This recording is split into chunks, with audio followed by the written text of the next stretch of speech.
Good morning, my dear students. You know that previous class, what we have discussed. Previous class, we have discussed about the Chartered Act of 1773 to 1833. Before that, we have discussed Pitt's India Act, Regulating Act. So, what we are going to discuss here, it is your origin of Indian Constitution, from where Indian Constitution we have taken, and everything related to our history that is that will be discussed here. So here in Chartered Act of 1853, some points has to be remembered. So point number one is you have to remember that separation of what happened actually, which is related to our constitution. Okay, that will be discussed here. So point number one is a separation of executive and legislative function of Governor General's Council. So initially, the executive and legislative function of the particular government, it was in the same umbrella. It was there, but right now, after in Chartered Act of 1853, what happened? There was a separation of executive and legislative function.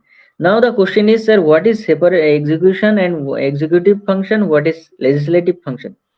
So in the simple example, I can say, see actually यदि तुमरा ना बुझते पारो, अभी Bengali either अगर नहीं समझ में आ रहा है तो हिंदी में बताएंगे या फिर बंगाली में बताएंगे, कोई दिक्कत नहीं है। बट अगर कोई कहीं पर कोई दिक्कत आ रहा है इंग्लिश में तो आप बोल सकते हो, ठीक है। ইফ যদি কোনো প্রবলেম থাকে বলবে, ঠিক আছে, ঠিক আছে, তাহলে কিন্তু আমরা সেই ভাষা তোমার ভাষাতেই আমরা ডিসকাস করব। So let us see what happened actually. The legislative function means, if I'm taking the example of our parliament. In parliament, basically parliament, you will be seen there is a legislation, there is executive, and there is that means in parliament that means two things are there, two separate body are there, legislative body and executive body. And one more body is your judiciary, that is your Supreme Court, High Court, like this.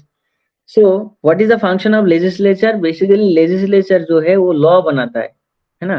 तो legislation is basically making law.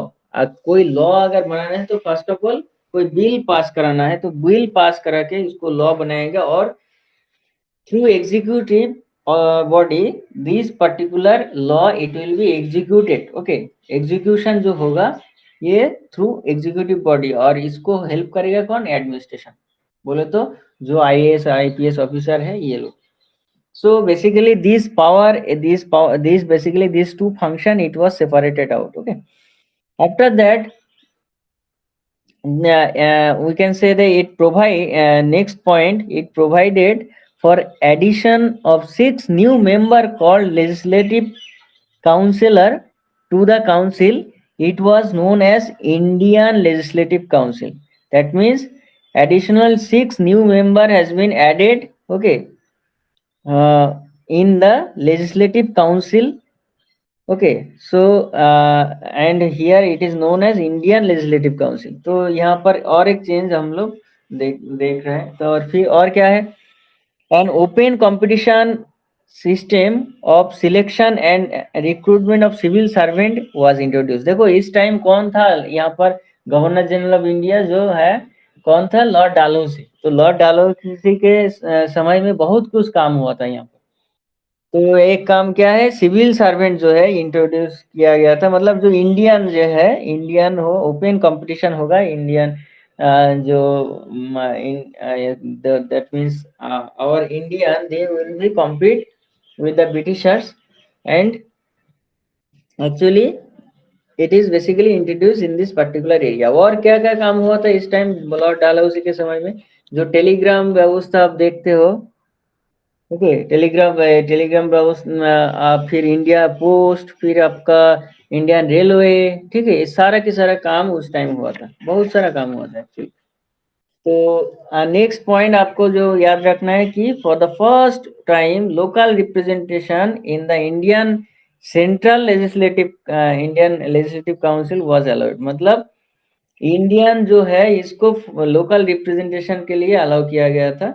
ये कुछ काम हुआ था, तो जो हम अभी डिस्कस किए यही यहाँ पर लिखा है, this was the last of the series of chartered act passed by the British Parliament between 1793 and 1853. It was a significant constitutional landmark,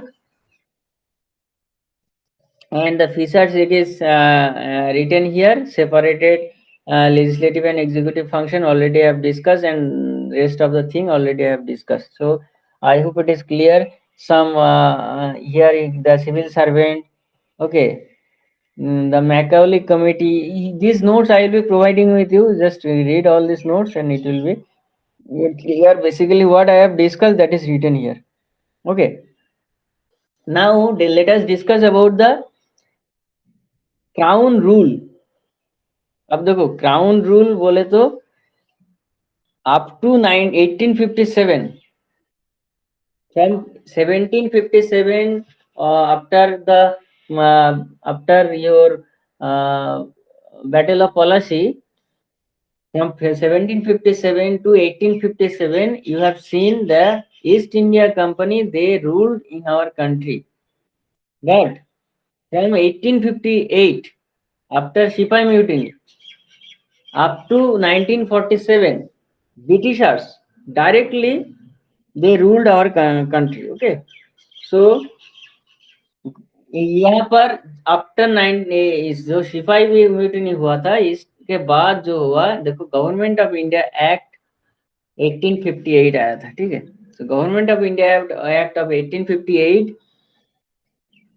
यहाँ पर क्या बोला जा रहा है देखो, this significant act was enacted in the wake of the revolt of 1857, also known as First War of Independence or Sipai Mutiny. The act known as the Act for the Good Governance of India abolished the East India Company and transferred the power to government territories and revenues to British Crown. तो ये जो after 1857 का जो Britishers जो है उस time तो समझ में आ गया था कि ईस्ट इंडिया कंपनी के हाथ में ये सारा की सारा चीज नहीं छोड़ना सही नहीं रहेगा, तो इसलिए पूरा टोटल पावर जो है ट्रांसफर किया गया। और क्या हुआ इस टाइम, वाइस जो गवर्नर जनरल ऑफ इंडिया था वो वाइस रॉय हो गया था। Okay, so basically it brought an end of company's rule and transferred power to British crown, and it changed the designation of the Governor General of India to that of Viceroy of India. Okay, and you know the Lord Canning was the first Viceroy of India. He was appointed as the direct representative of British Crown in India. Also, dual government introduced by Pitt's Act was abolished by this act. So, in Pitt's India Act, you have seen in 1784 क्या हुआ था, जो dual government introduce हुआ था उसको abolish किया गया। This act proposed highly centralized administration, okay, and a new office of secretary of state, okay, ऐसा एक ऑफिस क्रिएट किया गया था for the India was created, and he was vested with complete authority and control over the Indian administration.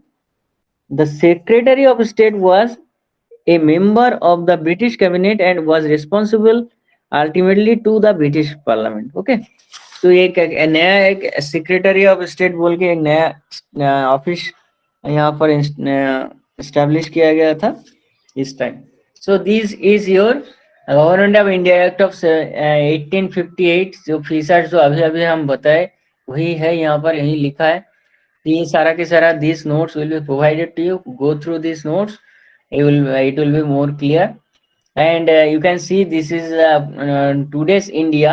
Okay, after bifurcation of Jammu and Kashmir from as union territory, that means the Ladakh and Jammu and Kashmir, you can see. So this is the today's India, but initially the India, this British India, it was up to the Pakistan, East, this Bangladesh and all this, it was taken, and this is the Chartered Act of 1853 and Government of India Act of 1858. So any question you can ask me. Otherwise, I am coming to the next lecture. That is your origin of Constitution 1861 to 47. देखो 1861 to 47 इस बार यहाँ पर थोड़ा यहाँ पर जानना है, क्योंकि ये पूरा की चीज है, मसला जो है ये सब कुछ हमारा कॉन्स्टिट्यूशन जो मेकर जो है उस time doctor B R Ambedkar सब कुछ यहाँ से भी कुछ कुछ चीजें लिए थे। बहुत सारा चीज इंपॉर्टेंट है, यहाँ पर थोड़ा जान लेते हैं क्या क्या है important. So Indian council act of 1861, ठीक है, इंडियन काउंसिल एक्ट ऑफ 1861 जो है, यहाँ पर आपको थोड़ा जानना है क्या क्या एग्जैक्टली पॉइंट, 2 पॉइंट आपको याद रखना है बस यहाँ से। क्या क्या 2 पॉइंट है? Governor general was empowered to issue ordinance in case of emergency. अगर इमरजेंसी सिचुएशन कोई आए तो गवर्नर जनरल जो होगा इस ये पावर, मतलब इसको एम्पावर किया गया था, मतलब गवर्नर जनरल को पूरा फुल फ्लेज्ड एक पावर दिया गया था ऑर्डिनेंस इशू करने के लिए इमरजेंसी सिचुएशन में। देखो इस चीज को जो है इसको हम प्रेजेंट जो अभी का इंडिया जो है इसके साथ हम लोग कंपेयर कर सकते हैं। क्या ऑर्डिनेंस क्या है? अध्यादेश। अध्यादेश बोले तो मतलब अभी कोविड-19 सिचुएशन है, तो in this covid situation if president he wants to issue an ordinance, and इसके बाद क्या ऑर्डिनेंस बोले तो क्या, मान लीजिए कि पार्लियामेंट अभी सेशन चालू नहीं है, तो इस टाइम कुछ रूल्स रेगुलेशन कुछ नियम बनाना है, ठीक है।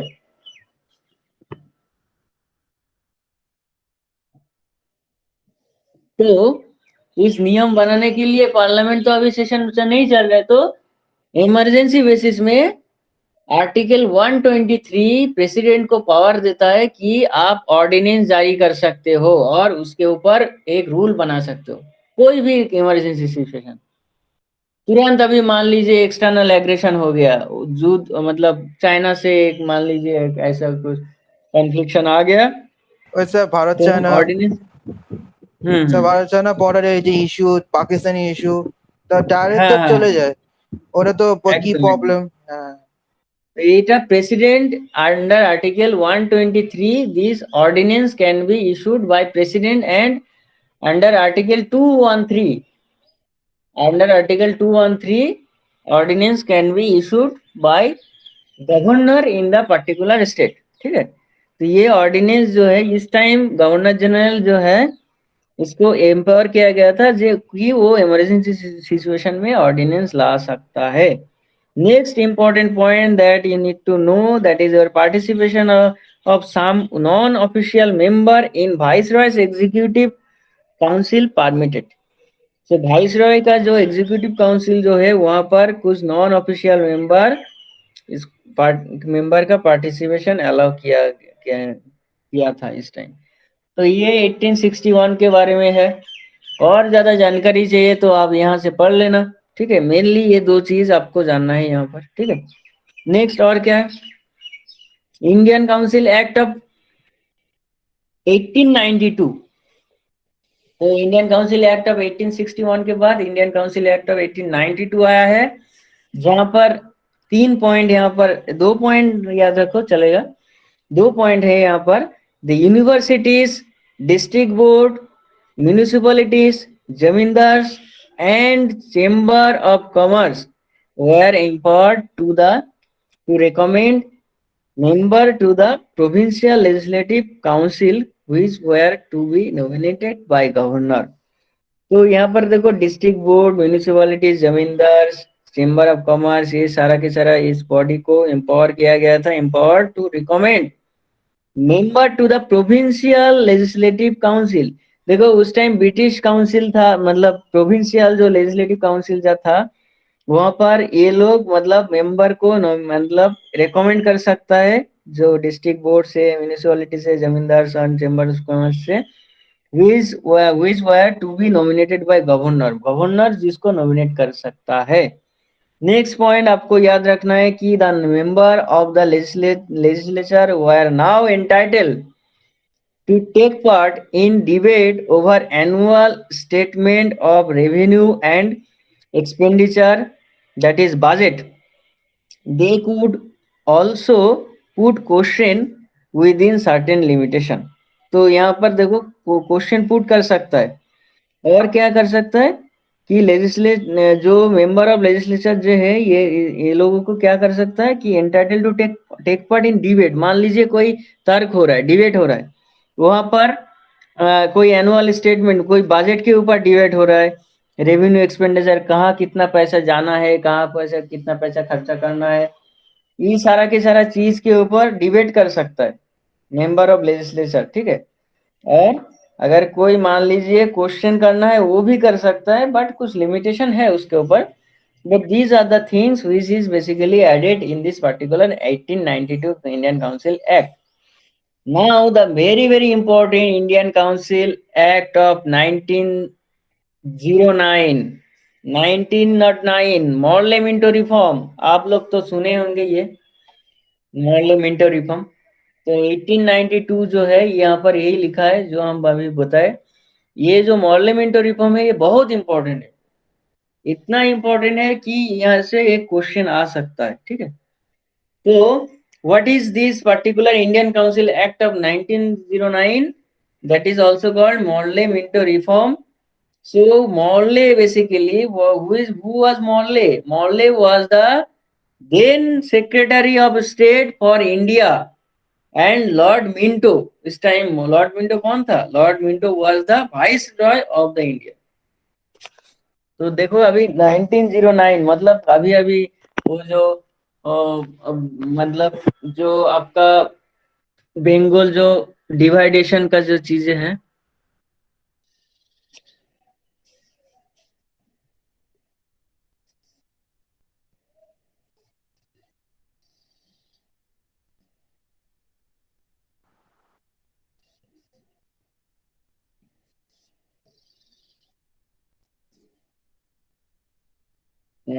प्लीज.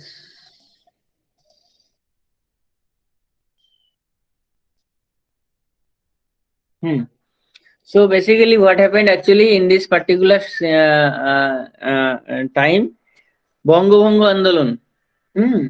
এই সমস্ত সব হচ্ছিল এই সময়. তারপরে 1906 কি হয়েছিল এখানে তোমরা জানো যে ওখানে আমরা আমরা দেখেছি যে মুসলিমরা আলাদা ইয়ে চাইছে, এখানে মুসলিম লীগ এখানে তৈরি হলো, এইসব কন্ডিশন গুলো এখানে হচ্ছে.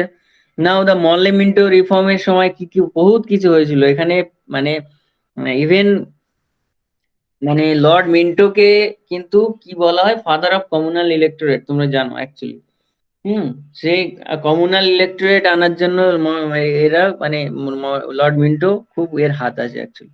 তো basically what happened actually, so basically the Lord Minto was the viceroy and Morley was the secretary of the state, and it was the first ever attempt to bring in a representative and popular element in the governance of the country. ठीक है. तो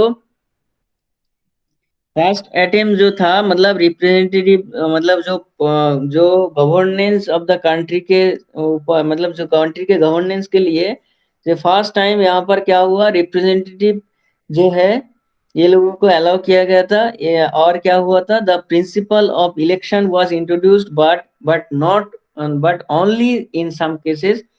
तो election के ऊपर कुछ rules regulation यहाँ पर बनाया गया था कि ये लोगों को मतलब इलेक्शन में टेक पार्ट करना है इंडियन जो है.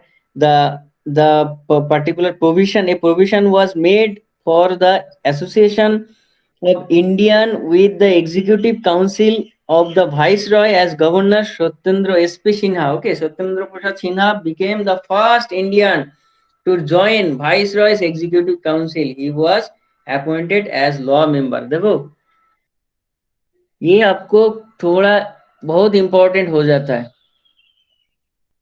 ये जो आपको.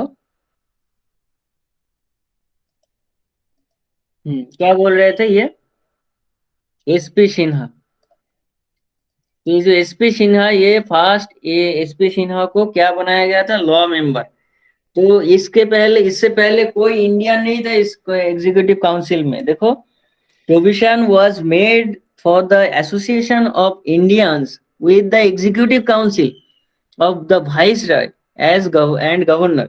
SP Sinha, जो Satyendra Prasad Sinha, he became the first Indian to join the viceroy's executive council, मतलब फर्स्ट लॉ मेंबर बोल सकते हो। और क्या हुआ था, एक बहुत बड़ा चीजें हुआ था, Muslim were given separate elect representation, and hence Lord Minto came to be known as father of communal electorate। तो मुस्लिम जो है, मुस्लिम कम्युनिटी जो है, ये लोगों को सेपरेट रिप्रेजेंटेशन मिला था इस टाइम, ठीक है। और जो फादर ऑफ कम्युनल इलेक्टोरेट किसको बोला जाता है, लॉर्ड मिंटो को। तो ये जो है आपका 1909, इसके बाद जो आता है वेरी इंपॉर्टेंट, ये 1919 government of India act of 1919, इसको फिर और एक नाम है इसका, मॉन्टेगू चेम्सफोर्ड रिफॉर्म। तो मॉन्टेगू चेम्सफोर्ड रिफॉर्म क्या हुआ था, ये हम जानेंगे। और इसके बाद गवर्नमेंट ऑफ इंडिया एक्ट हम लोग जानेंगे। इसके बाद इंडियन इंडिपेंडेंस एक्ट ऑफ 1947 जानेंगे। फिर आपको उसके बाद फ्रेमिंग ऑफ द कॉन्स्टिट्यूशन, मतलब आज के बाद हम लोग नेक्स्ट कॉन्स्टिट्यूशन के सेम, मतलब अभी का कॉन्स्टिट्यूशन पढ़ेंगे, ठीक है। तो देखो क्या है यहाँ पर, क्या बोला गया। तो इन मॉन्टेगू चेम्सफोर्ड रिफॉर्म क्या हुआ था, देखो यहाँ पर बहुत इंपॉर्टेंट होता है ये दो चीजें हैं, 1909 और 1919, Montagu Chelmsford reform.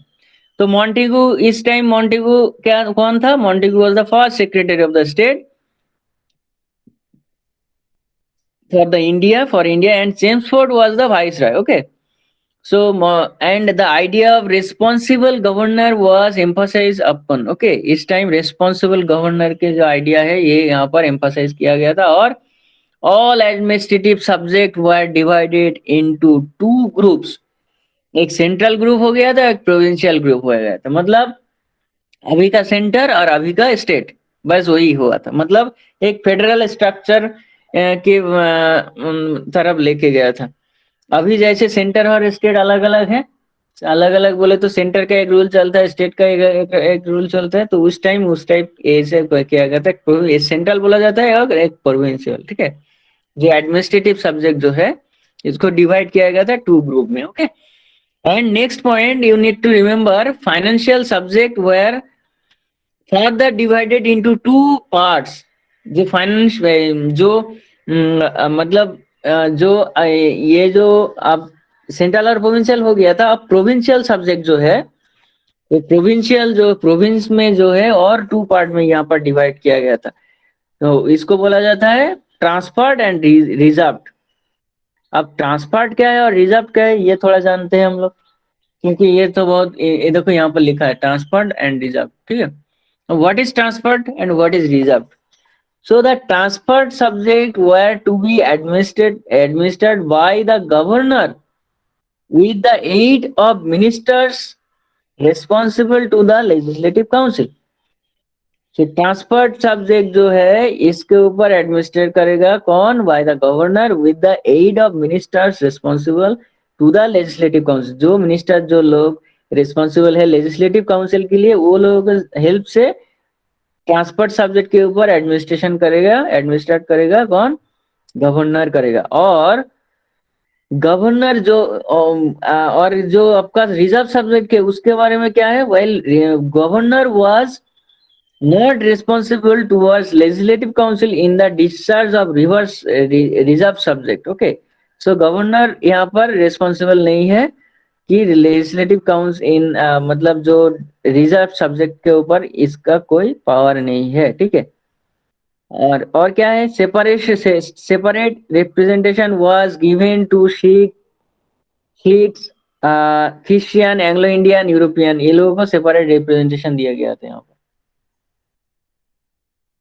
Okay, so these are the things which is very important. Here the reserve subject on the other hand were to be administered by the governor and his executive council without being responsible to the legislative council. और क्या है, और क्या बोला गया यहाँ पर, देखो नया नया रिप्रेजेंटेशन दिया गया एंग्लो इंडियन, यूरोपियन और सिख क्रिश्चियन ये लोगों को, ठीक है। और नेक्स्ट क्या, नेक्स्ट पॉइंट आपको याद रखना है कि फॉर ये हाई कमिश्नर फॉर इंडिया, यहाँ पर देखो ये पॉइंट 7 नंबर पॉइंट जो है इसको याद रखो, ज्यादा याद रखने का जरूरत नहीं है। High commissioner for India was appointed whose duty was to look after Indian trade in Europe. तो एक हाई कमिश्नर जो है for India was appointed, appoint किया गया था, जिसको ड्यूटीज क्या क्या है, जो देखभाल करना इंडियन ट्रेड जो है इन यूरोप, यूरोप में जो इंडियन ट्रेड है उसको देखभाल करने के लिए। और एक पॉइंट आपको याद रखना है, for the first time Indian council, Indian central legislature was made bicameral, मतलब 2 हाउस हो गया था। तो एक बाइकैमरल सिस्टम हो गया था, ठीक है। यहाँ पर इस टाइम मतलब 2 हाउस, अभी जैसे है ना राज्यसभा लोकसभा उस टाइप का, ठीक है। तो यहाँ पर एक बाइकैमरल सिस्टम हो गया था, ठीक है। फिर क्या है इंपॉर्टेंट पॉइंट यहाँ पर हमें जानना है, तो यहाँ पर और एक इम्पोर्टेंट पॉइंट होता है जो for the first time direct election in the country was introduce. इसके पहले कोई डायरेक्ट इलेक्शन नहीं हुआ था, तो अच्छा डायरेक्ट इलेक्शन इन, हाँ, इन द कंट्री यहाँ पर इंट्रोड्यूस हो गया था। It granted franchise to a limited number of people on the basis of property tax और education.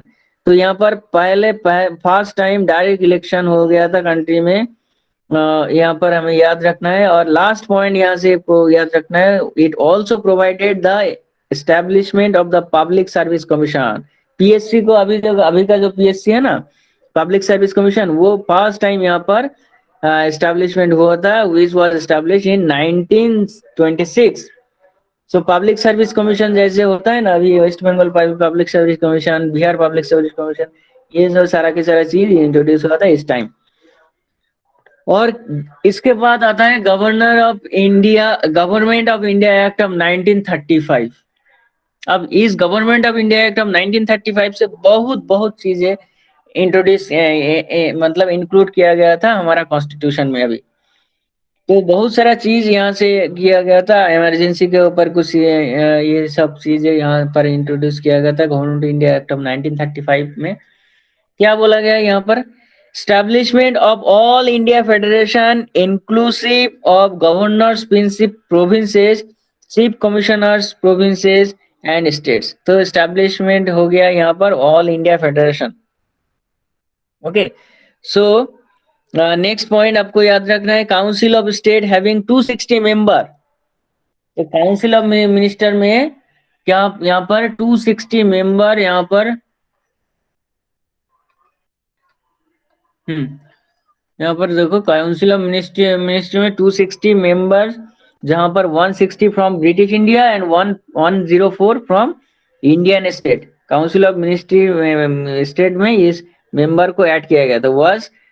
was to be permanent house with 1/3 member to retire every 3 year। तो ये जो परंपरा है अभी तक है, जो आपका राज्यसभा में जो है ना काउंसिल ऑफ स्टेट, अभी जो राज्यसभा इसको बोला जाता है, तो वहां पर 260 मेंबर जो है, अभी कितना है वहां पर, अब यहाँ पर अभी कितना है 250, ठीक है 245 है एक्चुअली, तो मैक्सिमम वैकेंसी है 250। तो यहाँ पर 156 कहाँ से, ब्रिटिश इंडिया, और 104 इंडिया से है। और हर 2 साल में 1/3 मेंबर रिटायर होगा। Federal assembly having 5 years duration, Federal Assembly having 5 years duration consists of 375 member, 250 from British India and 125 from Indian state। तो ये जो फेडरल असेंबली अभी का ये इसको बोल सकते हो लोकसभा, ठीक है। लोकसभा में अभी कितना है सीट 552, और 552 में अभी कितना है 543 है अभी, ठीक है। 545 था बट अभी एंग्लो इंडियन इसको रिपील किया, इसको निकाल दिया गया, तो 543 है। तो यहाँ पर अभी 543 जो है, इससे 530 फ्रॉम स्टेट और 13 फ्रॉम इंडियन टेरिटरी। बट यहाँ पर क्या था 375 मेंबर था पहले, जो एमपी जो बोला जाता है ना 375, और 5 साल के ड्यूरेशन रहेगा और इसमें 250 ब्रिटिश इंडियन था और 125 इंडियन था। बट अभी टोटल कितना है 543, जहां पर हर एक स्टेट का रिप्रेजेंटेशन, जैसे जैसे वेस्ट बंगाल में है 42 सीट लोकसभा सीट, जैसे आपका लोकसभा सीट अगर बोलेंगे यूपी में 80 है, ठीक है, इस टाइप का है। महाराष्ट्र अगर बोलेंगे तो 48 है, इस टाइप का आपको याद रखना। और इंडियन टेरिटरी से ऐसे करके 530 है और यूनियन टेरिटरी में कितना 13 है। So these are the things. Next point you need to remember, that is to it abolished the Council of India established by the Government of India Act of 1858। 1858 में हम अभी डिस्कस किए कि council of state, council of India जो है एक body जो था वो स्टैब्लिश जो किया गया था उस टाइम, उसको एबोलिश किया गया। और एक बहुत फेमस चीज हुआ इस time, the act provided for a federal code and A federal bank. एक फेडरल कोड और फेडरल बैंक इस टाइम देखो। और क्या हुआ था, रिजर्व बैंक ऑफ इंडिया हुआ था 35, ठीक है, very important. So these are the things है यहाँ पर जो हम अभी डिस्कस किए वही यहाँ पर लिखा है और ज्यादा लिखा है यहाँ पर, ठीक है। तो मोटा मोटा ये पॉइंट आपको याद रखना है। So these are the very important points, ठीक है। इसके बाद जो आएंगे वो Indian independence act of 1947, very important. This act called for the two dominion namely India and Pakistan. इसके बाद इंडिया और पाकिस्तान अलग अलग हो जाएगा। It asked power to transfer to Indians on 15 August 1947। So 15 अगस्त 1947 में क्या हुआ था, इंडिया बना था और 14 अगस्त 1947 में पाकिस्तान बना था। तो अलग अलग दो कंट्री बन गया था। जहां पर एक प्रॉब्लम खड़ा हुआ था क्या, 3 प्रोविंस जो है वो अलग अलग, वो ना पाकिस्तान ना इंडिया के अंदर आना चाहता था। कौन है, एक था आपका जम्मू एंड कश्मीर, दूसरा है आपका जूनागढ़, तीसरा है आपका हैदराबाद। ये लोग बोलता है कि हम ऑटोनोमस रहेंगे, हम किसी के साथ नहीं जुड़ेंगे। तो ऐसे करके ये लोग बोला था कि हम कुछ नहीं, मतलब हम अपना अलग देश बनाएंगे। तो हैदराबाद बीच में है तो ये कैसा रहेगा, बहुत प्रॉब्लम होगा। तो इसलिए क्या हुआ, इसलिए देखिए हम लोग देखे कि ऐसे नहीं चलेगा, ऐसे तो नहीं चलेगा, ये तो बहुत दिक्कत हो जाएगा। इसलिए सरदार वल्लभ भाई पटेल आप जानते होंगे, एक यूनिफिकेशन में काम लाया था। मतलब जो हैदराबाद है वो उसमें ऑपरेशन पोलो बोल के एक ऑपरेशन चलाया था, ठीक है, ऑपरेशन पोलो। तो वहां पर पुलिस एक्शन के ऊपर हैदराबाद को इंडिया के अंदर लिया था, ठीक है। और जूनागढ़ में रेफरेंडम हुआ था, रेफरेंडम होके जूनागढ़ लेके ले लिया था। रेफरेंडम मतलब एक मतलब इलेक्शन। और जो Jammu and Kashmir instrument of accession लेके जम्मू एंड कश्मीर इसको लिया गया था। अगर आपको जम्मू एंड कश्मीर का टोटल हिस्ट्री जानना है, if you want to know about Jammu and Kashmir, all about Jammu and Kashmir, ठीक है, history of Jammu and Kashmir, तो आपको क्या करना है, यहाँ पर यूट्यूब में जाना है। मेरा ही लेक्चर है 2 घंटा का, 6 लेक्चर टोटल, 20-20 मिनट करके। तो पहले यहाँ पर विजन WBCS लिखो, विजन WBCS, ठीक है। और जम्मू एंड कश्मीर का पूरा ABCD, पूरा पूरा क्या मसला था, यहाँ पर आके इस चैनल में आके देख लेना, ठीक है। सारा की सारा मेरा vision WBCS Jammu and Kashmir, Jammu and Kashmir, Jammu and and Kashmir, ऐसे करके देख लेना। तो मेरा लेक्चर है इसके अंदर, कहीं सर्च कर लेना, हिस्ट्री, ये देखो पार्ट 1, ये जो पार्ट 1 पार्ट 2 करके है ना, so part 1 history of article 370 and 35A, ये जो लेक्चर है ये मेरा ही लेक्चर है, ठीक है। 1 2 3 4 करके सारा के सारा लेक्चर है यहाँ। तो इस लेक्चर को आप देख लेना, अगर आपको अगर आपको थोड़ा हिस्ट्री जम्मू एंड कश्मीर के बारे में जानना है तो क्या है आर्टिकल 370, क्या है आर्टिकल 35A, ठीक है। तो इस यहाँ पर आके देख लेना आर्टिकल 370 को। So this is the end of the lecture. Next class we will be discussing from the framing of the constitution. अब फ्रेमिंग ऑफ द कॉन्स्टिट्यूशन कैसे फ्रेम किया गया, क्या क्या किसका किसका हाथ है, कैसे कैसे बनाया था, सब कुछ everything I will be discussing in the next class. I hope the class you have got sufficient knowledge in this class, and any doubt, any query, you can ask me in the comment section also, or in my class, live class. Okay, so I will be meeting with you in the next lecture. Thank you.